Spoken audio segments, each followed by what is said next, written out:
కాంగ్రెస్ నేతలు మీడియా సమావేశం నిర్వహించారు. ఈ సందర్భంగా పలు అంశాలపై వారు మాట్లాడారు. నిర్మలా సీతారాం కూడా పంపించిన నరేంద్ర మోడీ పేదవాళ్ళ గురించి చాలా చేసినా అని చెప్తుండే. ఇక్కడిదే అర్థమైపోతుంది.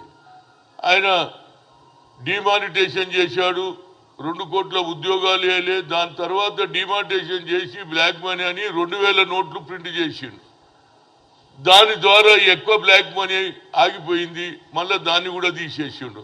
ఆఖరికి మా పరిస్థితి ఎట్లొచ్చిందంటే కూరగాయల దగ్గరికి పోయి కొత్తిమీర పుదీనా కొనాలి అని 10 రూపాయలు అడిగితే లేవు. అసలు బ్యాంకులోనే లేవు 10 రూపాయల నోట్లు. పేదవానికి ఉపయోగపడే నోట్లు కూడా తయారు చేయలే.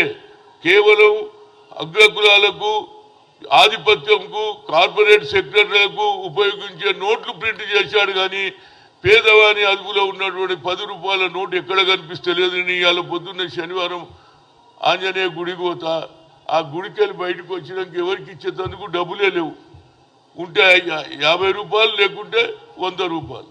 50 రూపాయలు ఇస్తే రేపు హనుమంతన్న 50 ఇచ్చి 2 రూపాయలు ఇస్తే హనుమంతన్న గాలి తగ్గిందని అనుకుంటున్నాను. అది కూడా ఇవ్వలేదు. కనుక నా ఉద్దేశంలో 10 రూపాయల నోట్లు తప్పనిసరిగా ప్రింట్ చేయాలి. బజార్లో రావాలి. ఏ కిరాణా దుకాణం పోయినా లేదు. చాయ్ ఎవడన్నా ఏది పాన్ తిందామన్నా కూడా 10 రూపాయలు అయ్యాయి. కూరగాయలు, కొత్తిమీర పుదీనం కూడా పైసలు లేకుండా అయిపోతుంది. కనుక నరేంద్ర మోడీ గారు అదేవిధంగా నిర్మలా సీతారాంకు ఇద్దరికి లెటర్ రాసినా మీకు పంపిస్తా. ఇది చాలా అన్యాయం.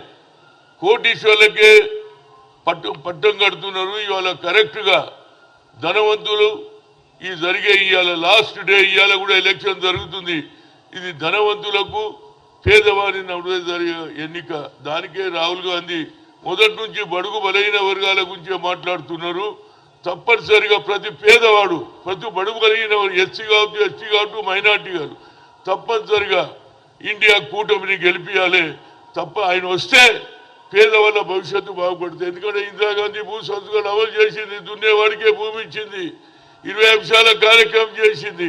అదేవిధంగా ఆయన మనుమడైనటువంటి రాహుల్ గాంధీ గారు కూడా బడుగు బలైన వర్గాలను పైకి తెస్తారు. జిత్తునా ఇచ్చేదారి యుక్తి భాగీదారి అన్నాడు. కనుక వాళ్ళ భవిష్యత్తు బాగుండాలంటే ప్రతి ఒక్కరు కూడా ఈ లాస్ట్ ఎలా ఇప్పటిదానికి అందరూ కూడా బడుగు బలైన వర్గాలకి ఎక్కడ చూసినా అప్కే ఇండియా ఇండియా ఇండియా ఇంకా అంటున్నారు. తప్పనిసరిగా ఇండియా కూటమి గెలిస్తే రాహుల్ గాంధీ దేశానికి ప్రధానమంత్రి అయితే బడుగు బలైన వర్గాలకు లాభం అవుతుంది. ఈ కోటీశ్వర్లకే, అదాని అంబానీలకే లాభం చేశాడు. కాబట్టి ప్రజలు గుర్తించారు. కేవలం ఏది రామ జన్మభూమి దాని మీద అయోధ్య అని చెప్పి రాముని పేరు మీదనే ఓట్లు తీసుకుంటు. కానీ 10 ఏళ్లలో ఒక పేదవానికి కూడా న్యాయం చేయలేదు. పేదవాళ్ళ గురించి ఆలోచన చేసే రాహుల్ గాంధీ ప్రధానమంత్రి అయితే బడుగు బలైన వర్గాలకు న్యాయం జరుగుతుందని మీ ద్వారా చెప్తుంది. Thank you very much.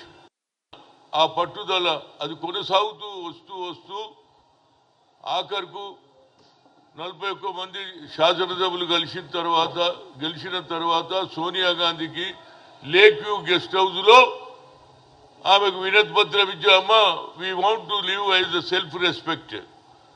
మేము ఈ ఆందోళన పెత్తనంలో ఉండలేము, మా సెల్ఫ్ రెస్పెక్ట్ బతకాలని ఉన్నది, మా బతుకు మేము బతుకుతామని అప్పటి నుంచి కొనసాగుతుంటే ఎప్పుడైతే చూసిండో 41 మంది సంతకాలు పెట్టగానే కేసీఆర్ కూడా ఆలోచన వచ్చింది. అరే ఇక ఇది కార్యక్రమం బాగుంది, కాంగ్రెస్ కూడా 41 మంది శాసనసభ్యులు సంతకాలు చేసి సోనియా గాంధీకి ఆయన ఉద్యమం పెట్టాడు.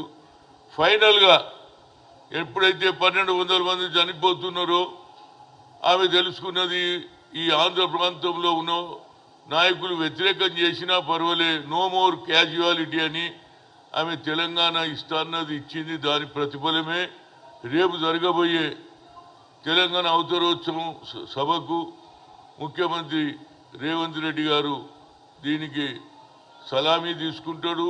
అదేవిధంగా ఫ్యూచర్లో ప్రభుత్వానికి ఎలాంటి బడుగు బలైన వర్గాలకు సోనియా గాంధీ ఆదేశాలు, రాహుల్ గాంధీ ఆలోచనలను ఇంప్లిమెంట్ చేయడమే కాకుండా 6 డిక్లరేషన్ కూడా చేస్తారు. దీనికి సోనియా గాంధీ గారు కూడా తుక్కుగూడలో బహిరంగ సభలో మాట్లాడింది. మళ్ళీ ఎల్బీ స్టేడియంలో ఏ దినమైతే గెలిచిన తర్వాత ముఖ్యమంత్రి హోదా తీసుకునేటప్పుడు అప్పుడు కూడా ఈ 6 డిక్లరేషన్ చెయ్యాలి అని చెప్పింది. కానీ కొన్ని కారణాల వల్ల ఆమె డాక్టర్ల అడ్వైజ్ అనుకో ఆమెకు అక్కడ